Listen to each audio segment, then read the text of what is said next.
Woo! This is all above 2,000 meters here.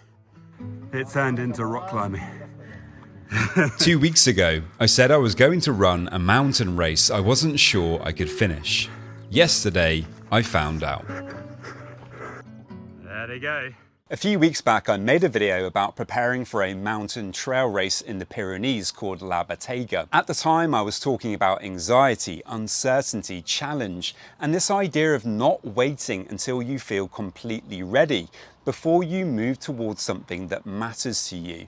And yesterday, I actually did it. It was meant to be 27 kilometers with 1,800 meters of elevation gain. In the end, it came out to about 26 kilometers with around 1,850 meters of climbing. It took me 5 hours and 38 minutes, a little bit longer than I ideally wanted. And honestly, I was absolutely destroyed by the end of it. But I finished, and what I found interesting is that so much of what I talked about in that first video actually showed up during the race. The uncertainty, the self-doubt, the discomfort, the moments where I didn't know if I actually had it in me to finish. And that's why I wanted to make this follow-up video, because sometimes we talk about moving towards values, purpose, and challenge, but then life actually gives you a very real opportunity to practice all of that. And for me, yesterday really was that opportunity.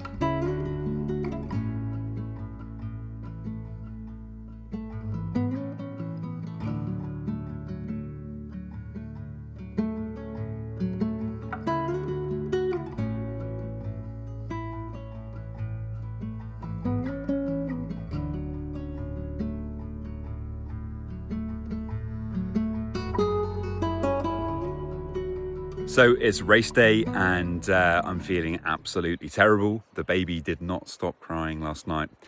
And on top of that, I think I was pretty nervous just thinking about today, thinking about the race, thinking about how it's going to go.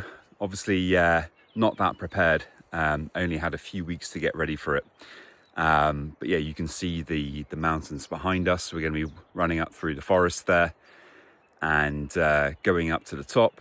Then there's a few kind of different peaks that we'll be following the ridge to get to. And yeah, legs are feeling okay this morning. Got some energy, but not sure I'm ready for those 27k just yet.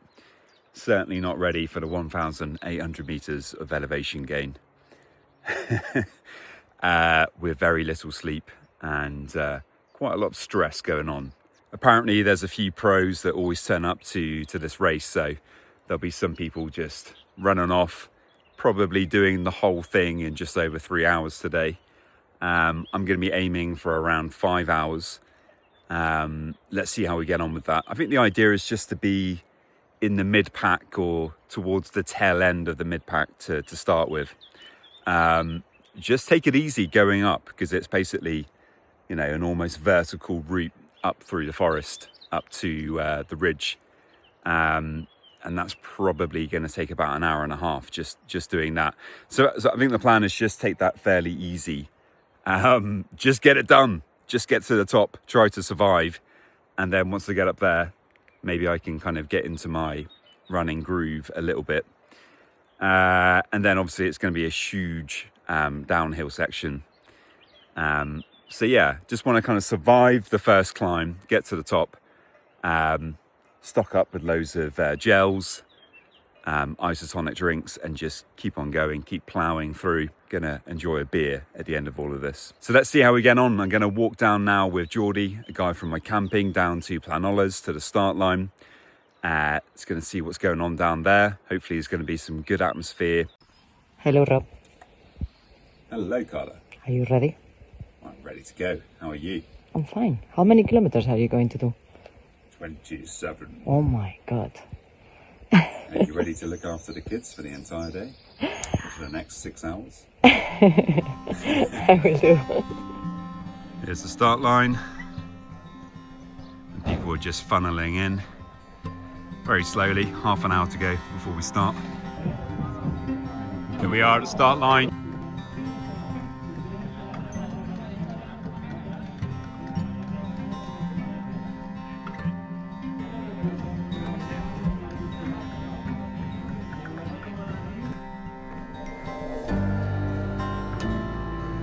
One thing I want to be honest about is that I didn't go into this feeling perfectly prepared. Quite the opposite. I didn't have months and months of training. I didn't really know enough about the equipment. I didn't have great downhill technique. I didn't know how my body would respond to that amount of elevation and all that climbing. So there was a lot of doubt, a lot of uncertainty. And I think this is where the link with anxiety and OCD is so important, because the anxious mind is always trying to get you ready enough. It says, wait until you feel more confident. Wait until you have that feeling of certainty. Wait until the doubt is completely gone. Wait until you know exactly what will happen. But if you keep waiting for that moment, your life can get smaller and smaller. Sometimes you have to say, I'm not fully ready, but I'm willing. And that was the race for me. There wasn't any certainty, there wasn't any perfect preparation, just a kind of willingness to move forward anyway. So we're about 2/3 of the way up the climb. It's pretty beautiful. You can see Puigmal over there. Still quite a way to go though. Woo. But yeah, feeling good. Bit of a tight hamstring on my right leg. But apart from that, the hips are okay. And yeah, loving the mountain air. This is the almost vertical section. I didn't bring poles, which I think would have helped. I don't mind.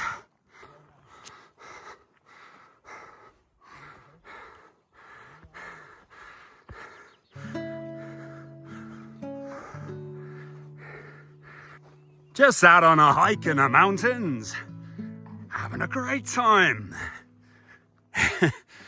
Song 2 by Blur has just come on. Normally that might give me a bit of impetus to start moving my body a bit faster. It's almost doing the opposite right now. During the race, there were moments where if I thought too far ahead, it became overwhelming. If I started thinking, how much climbing is left? How long is this going to take? Can I really keep going for another few hours? It was overwhelming, so I had to keep bringing it back to the present moment, back to the next step.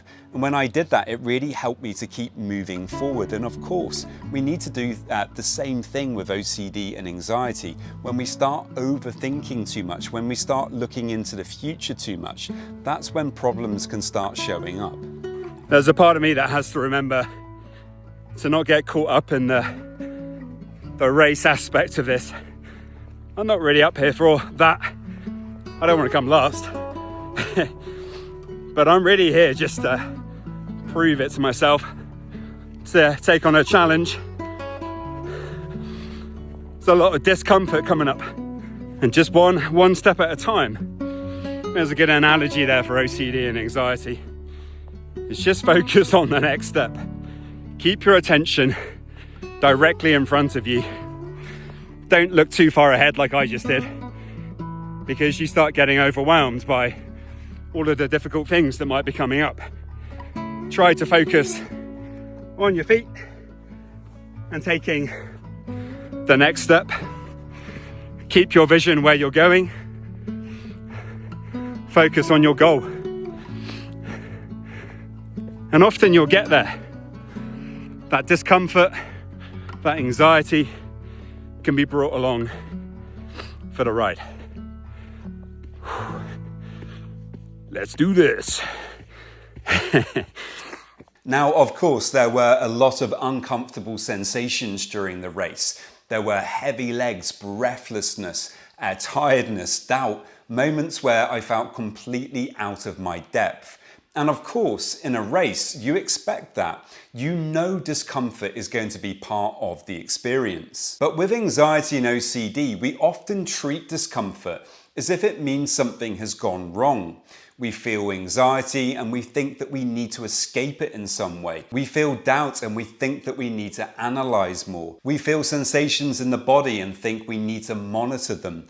But discomfort is not always a danger signal. Sometimes discomfort is just part of doing something meaningful to you. That doesn't mean forcing yourself through everything or turning challenge into another obsession. But it does mean learning that you can feel uncomfortable and still move in a direction that matters to you.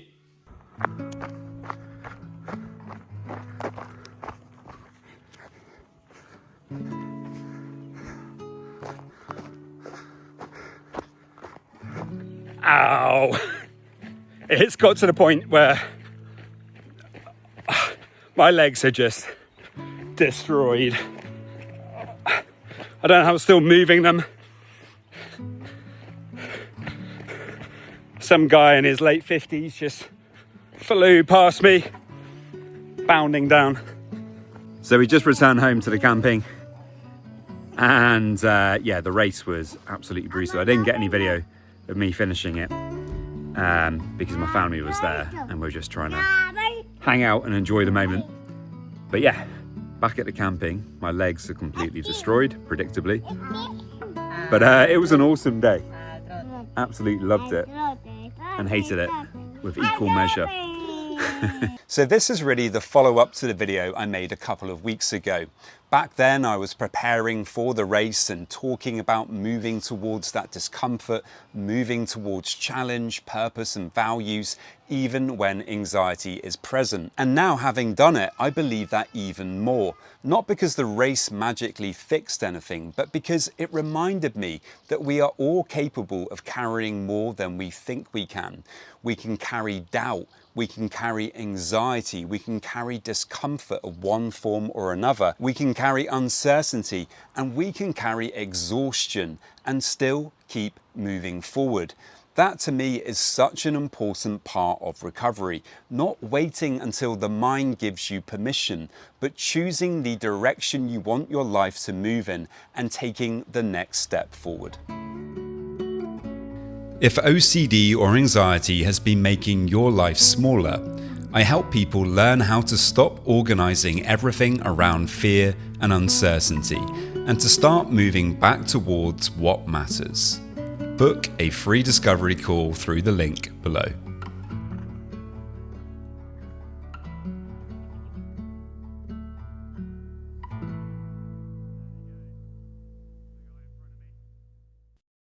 This video is for education only. It's not therapy or medical advice. If you're struggling, please speak with a licensed mental health professional.